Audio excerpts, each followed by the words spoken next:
الحمدللہ رب العالمین، تمام تعریف اللہ رب العالمین کے لیے جو عرش عظیم کا مالک ہے اور سارے جہانوں میں اسی کی بادشاہت ہے۔ ہم اس بات کا اقرار تو کرتے ہیں کہ اللہ کی بادشاہت سارے جہانوں میں ہے اور وہی سارے جہانوں کا خالق ہے، سارے جہانوں کا مالک ہے، پھر بھی ہم غیر اللہ سے اپنا عقیدہ جوڑ رکھے ہیں اور انہی سے مدد مانگتے ہیں۔ دراصل ہمارے یہاں عقیدہ بنا دیا گیا ہے صرف یہ پیٹ بھرنے کے لیے، جبکہ قرآن مجید نے اپنا اعلان سنا دیا ہے وَلَا تَشْتَرُوا بِآيَاتِي ثَمَنًا قَلِيلًا، کہ جو لوگ اللہ کے آیت کو اتنے کم قیمت میں بیچ رہے ہیں وہ اپنے پیٹ میں آگ بھر رہے ہیں۔ اب یہاں پر مولوی لوگ کیا کیا ہے کہ دیکھیے لوگوں کا عقیدہ کیسا بنا دیا ہے، خاص طور پہ جو لوگ غوث پاک کے مرید ہیں، انہوں نے غوث پاک کو نعوذ باللہ اللہ کا درجہ دے دیا اور غوث پاک سے تمام ان کی مرادیں پوری ہونے کی یقین ہے ان کو کہ سارا ہمارا معاملہ سیٹ کر دیں گے غوث پاک۔ جبکہ اللہ رب العالمین نے بتا دیا کہ طاقت صرف اللہ کی ہے، اللہ کی طاقت کے علاوہ کسی اور شے میں طاقت نہیں ہے۔ بظاہر تو ہم کہتے ہیں چھری کا کام ہے کسی چیز کو کاٹ دینا،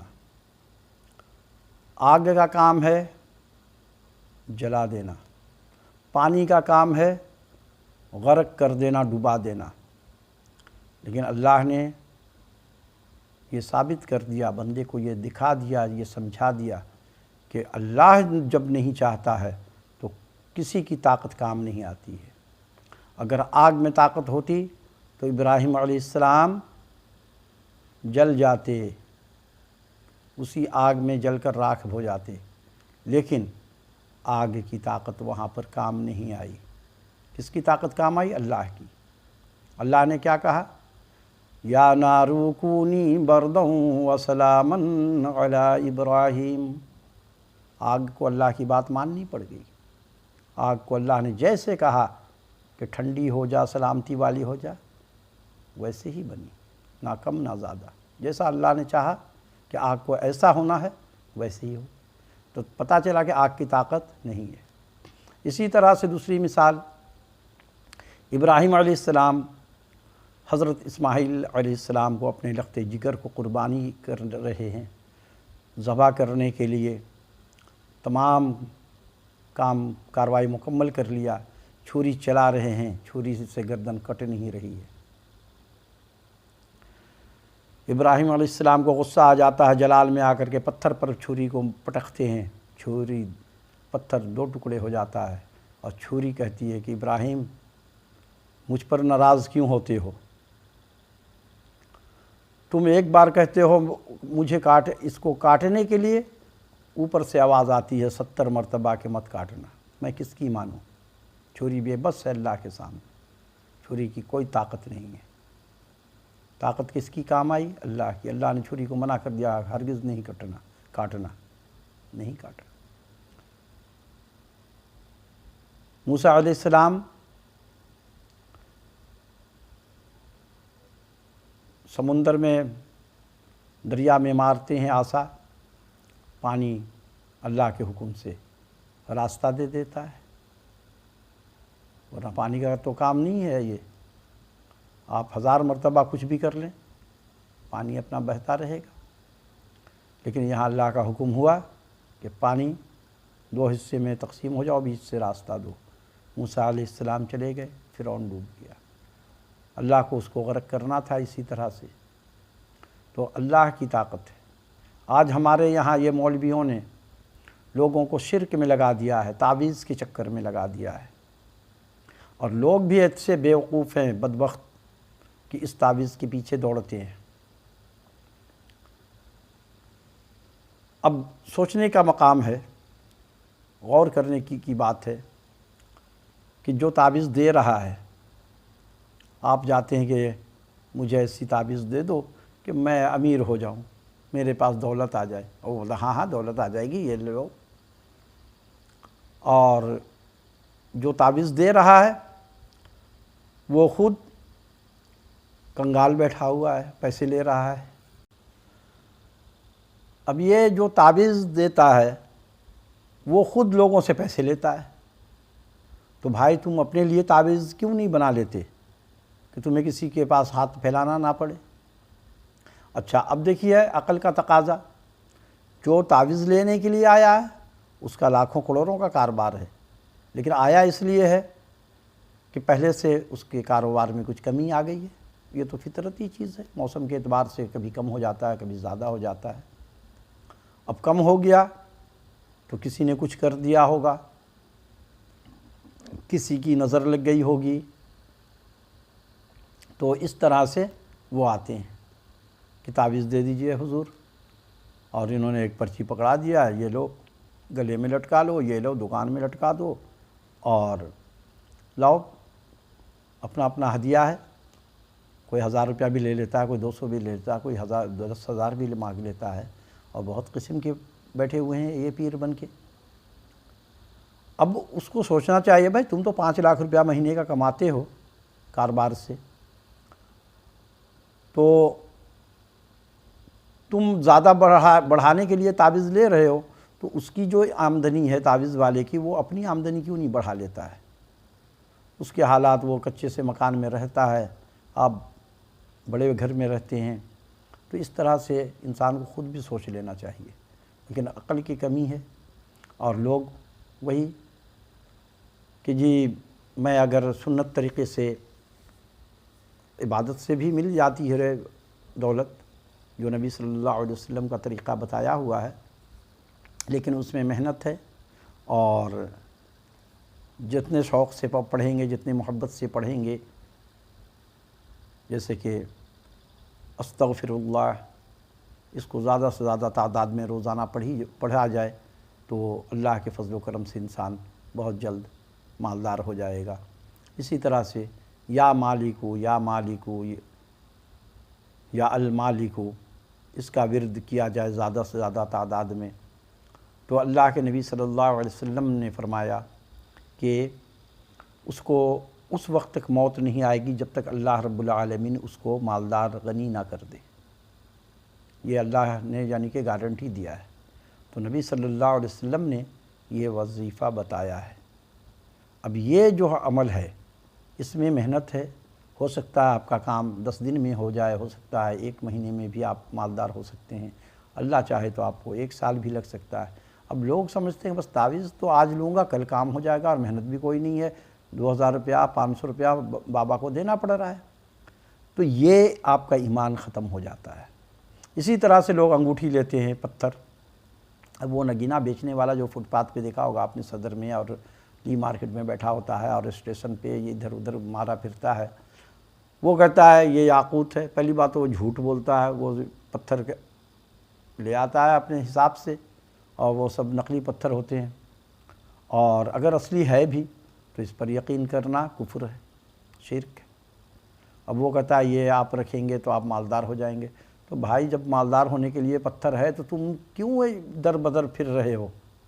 تم وہ انگوٹھی پہن کے گھر میں بیٹھ جاؤ، دولت آ جائے گی.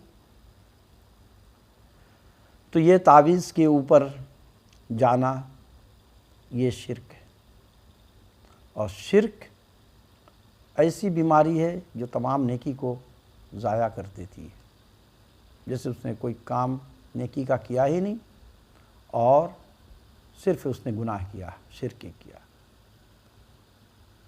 نامہ اعمال میں نیکی اس کے کوئی نہیں ہوگی، صرف شرک ہوگا کہ اس نے شرک کر کے آیا ہے، اب جاؤ جہنم میں.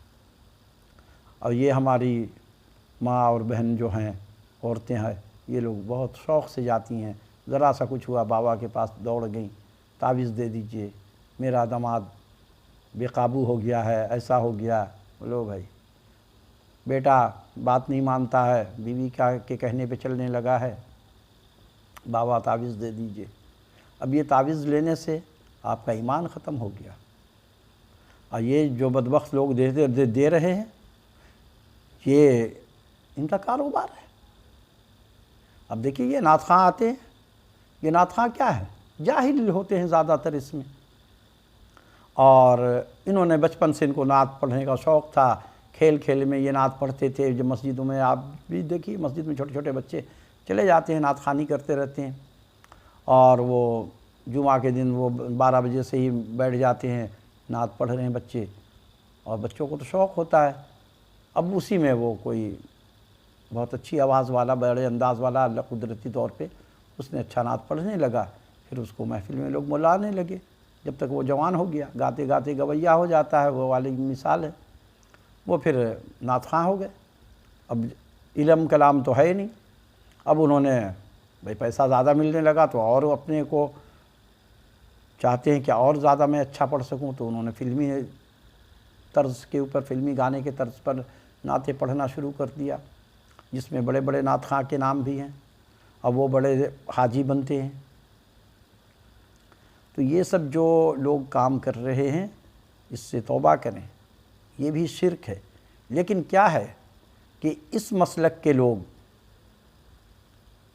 بولیں گے نہیں، کیونکہ سب میں ایک نہ ایک خامی ہے۔ کوئی نعت پڑھ کے پیسے کما رہا ہے، تو کوئی تعویذ بیچ کر کے پیسے کما رہا ہے، تو کوئی قل خوانی، یعنی ہر جگہ پہ انہوں نے کھانے کا مسئلہ لگا لیا ہے۔ 11ویں میں یہ کھائیں، شبرات میں حلوہ یہ کھائیں، محرم میں شربت یہ پئیں، حلیم یہ کھائیں، خالی کھانا، میت کا کھانا، تیجا کا کھانا، 40واں کا کھانا، برسی کا کھانا، ہر چیز میں کھاؤ، کھاتے رہو۔ اور ان کو پتہ نہیں ہے کہ نبی صلی اللہ علیہ وسلم نے فرمایا کہ جس گھر میں میت ہو جائے، موت ہوتی ہے، اس گھر میں 3 دن تک چولہا نہیں جلنا چاہیے۔ محلے والے، رشتہ دار وغیرہ وہاں کھانا پہنچائیں، اور جو مہمان آئے ہیں ان کا بھی اہتمام، انتظام وہ لوگ اپنے ذمے لے لیں۔ لیکن یہاں تو سسٹم کیا ہے، پہلے تو چنے کی دال اور روٹی لوگ دیتے تھے میت میں، کہ یہ کڑوی روٹی، میں نے گیا ہوں 1-2 میت میں، تو انہوں نے کہا بھئی کھانا کھا کے جاؤ کڑوی روٹی۔ میں نے کہا کڑوی روٹی کیا ہوتی ہے؟ خیر، تو وہ کڑوی روٹی تھی۔ یہاں تک تو کچھ بات سمجھ میں آتی ہے کہ کچھ افسوس ہے ان کو۔ اور بریانی علامت کس چیز کی ہے؟ بریانی علامت ہے خوشی کی، کھانے کی۔ دیکھا ہوگا گھر میں کوئی مہمان آتا ہے تو ہم لوگ بریانی پکاتے ہیں، خاص طور پہ داماد آتا ہے تو لوگ پلاؤ یا بریانی وغیرہ پکاتے ہیں۔ اب انہوں نے میت میں بھی بریانی کھلانا شروع کر دیا ہے۔ اب اگر کوئی کڑوی روٹی دے گا، دال چاول یا پھر دال روٹی، تو یہ لوگ باتیں بنائیں گے، یہ تو کنجوس نکلا۔ حالانکہ یہ تو کھانا دینے ہی نہیں چاہیے، لیکن میں کہہ رہا ہوں کہ وہاں تک تو پھر بھی کچھ بات سمجھتا۔ اب انہوں نے ترقی کر لیا، اب ترقی کر کے انہوں نے کھلانا شروع کر دیا بریانی۔ اب بریانی کے بعد میں نے گلاب جامن اور چمچم بھی کھاتے ہوئے لوگوں کو، مٹھائی بھی دیکھا ہے۔ 40واں میں میلاد ہوا تو مٹھائی کے ٹوکرے آ گئے، اور لو جی کھائیے۔ تو یہ حلوہ خور مولوی، یہ لوگوں نے یہ ایجاد کیا ہے، اور یہ تیجا وغیرہ یہ سب ہندو کے رسومات میں سے ہیں۔ ہندو کے یہاں 40واں ہوتا ہے، تیجا ہوتا ہے، 10واں ہوتا ہے، 20واں ہوتا ہے، یہ ہندو سے انہوں نے سیکھا ہے۔ اور تعویذ کی بات جہاں تک ہے تو میں آپ کو بتا دوں، نبی صلی اللہ علیہ وسلم نے کسی کو تعویذ دیا؟ آپ صلی اللہ علیہ وسلم لوگوں کو وظیفہ بتا دیتے تھے کہ یہ پڑھو، آپ کا کام اللہ کر دے گا، اللہ کرے گا، یہ نہیں کہ میں بتا رہا ہوں تو میں کروں گا۔ اسی طرح سے کسی صحابہ سے زیادہ تو اللہ کا ولی کوئی نہیں ہے، ان سے بڑا کوئی ولی دنیا میں نہیں ہے۔ اور صحابہ کرام نے کیا تعویذ کا کام کسی نے کیا؟ کسی کو تعویذ وغیرہ دیا؟ صحابہ نے بھی وہی کیا۔ جو صحابہ کرام دور رہتے تھے، نبی صلی اللہ علیہ وسلم کے پاس ان کا آنا جانا کم ہوتا تھا، تو یہ چیز ٹرانسفر ہو جاتی تھی۔ ایک دوسرے کو تعلیم دے دیتے تھے کہ حضور نے ہمیں یہ سکھایا ہے، آپ بھی یہ پڑھیے، جیسے آج ہم لوگ کرتے ہیں کہ میں نے کسی سے سنا یا میں نے کتاب میں کہیں پڑھ لیا کوئی چیز، تو میں اپنے کسی دوست کو، احباب کو، عزیز کو بتا دیتا ہوں کہ دیکھو بھائی میں بھی یہ وظیفہ پڑھ رہا ہوں، اللہ نے ہمیں بڑا نواز دیا ہے، اللہ نے قبول کیا، آپ بھی پڑھیے، آپ کے بھی مشکل اللہ دور کر دے گا۔ لیکن یہ تعویذ کے پیچھے جو عورتیں جاتی ہیں، خدا کی قسم ان کا ایمان ختم ہو جاتا ہے، یہ شرک ہے۔ اور قرآن میں اللہ نے کہا ان الشرک لظلم عظیم، جس نے شرک کیا اللہ پر اس نے بہت بڑا ظلم کیا، اور اللہ نے اعلان کیا کہ ہم شرک کو معاف نہیں کریں گے، اس کو اس کی سزا ضرور دیں گے۔ اس سے توبہ کیا جائے۔ یہ مولوی لوگ جو ہیں یہ مسلک کے اندر انہوں نے ہر کام میں صرف پیٹ بھرنے کا کام شروع کیا ہوا ہے، بولو تو برا مان جاتے ہیں۔ اولیاء اللہ کا درجہ ایسا بتاتے ہیں کہ جیسے کہ سارا معاملات جو ہے وہ اولیاء سنبھال رہے ہیں۔ اللہ کو تو انہوں نے جیسے کہ اللہ سمجھتے نہیں ہیں، اللہ کی طاقت کا تو ان کو کوئی اندازہ ہی نہیں ہے۔ تو اللہ کو ماننا، اللہ کو تو ساری دنیا مانتی ہے، جتنے بھی ہندو، عیسائی، یہودی اور سکھ دیگر جتنے بھی ہیں سب مانتے ہیں۔ لیکن وہ مانتے کیسے ہیں؟ ان کا اپنا ایک نیا طریقہ ہے، جو طریقہ اللہ نے کفر کہا، اس طریقے سے ماننا کفر ہو جاتا ہے۔ جیسے کہ ہندو اللہ کو پکارتا ہے کیسے؟ ایک مورتی سامنے رکھ لیتا ہے، تصور کہ تاکہ میرا دھیان یہاں رہے، تو سوچ تو اس کی دکھا اپنے طور پہ تو بہت اچھی رکھتا ہے وہ، تاکہ جب ہم اللہ کو یاد کریں تو ہمارا دھیان اللہ کی طرف ہوگا، اور کسی کو میں یاد اس وقت نہیں کروں گا، ساری دنیا کو بھول جاؤں گا۔ لیکن یہ مورتی کو سامنے رکھنا اللہ کے نبی صلی اللہ علیہ وسلم نے منع کیا، اللہ نے منع کیا، یہ شرک ہے۔ گویا تم نے اپنا معبود اس کو بنایا۔ اللہ کو دل سے یقین کرنا ہوگا، جیسے اللہ کے نبی صلی اللہ علیہ وسلم نے تعلیم فرمائی ہے، اسی طرح سے اللہ کو ماننا ہے، اللہ کے رسول کو اسی طرح سے ماننا ہے۔ لیکن انہوں نے تو کمال کیا ہوا ہے۔ تو تعویذ کے پیچھے بھاگنا، اور ظاہر سی بات ہے یقین تو اللہ پر ختم ہو گیا، اور آ گیا کہ یہ تعویذ کام کرے گا۔ ایک لڑکا ہمارے پاس آیا، آتے جاتے تھوڑا سا بے تکلف سا ماحول بن گیا، تو آپ تعویذ دیتے ہیں؟ میں نے کہا ہاں دیتا ہوں، کس لیے چاہیے؟ میں تو سمجھ گیا۔ تو اس نے اپنا معاملہ بتا دیا۔ میں نے کہا اگر ایسا ہوتا نا تو یہ مولوی جتنے ہیں نا، ان کی ایک بیوی نہیں ہوتی، سب کے پاس 4 بیوی ہوتی۔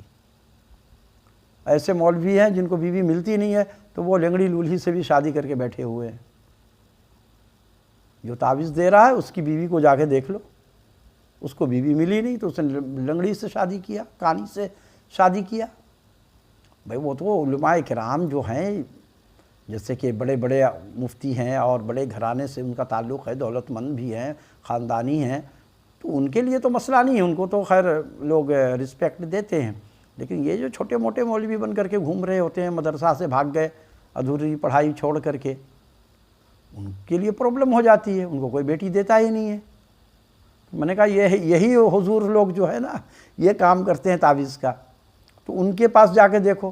میں نے کہا بھائی یہ سب سے کام نہیں ہوتا ہے، آپ جس لڑکی سے شادی کرنا چاہتے ہیں نا، اس کے ماں باپ کیسا داماد چاہتے ہیں، آپ ویسے بن جائیے، وہ خود بخود آپ کے پاس چل کے آ جائیں گے۔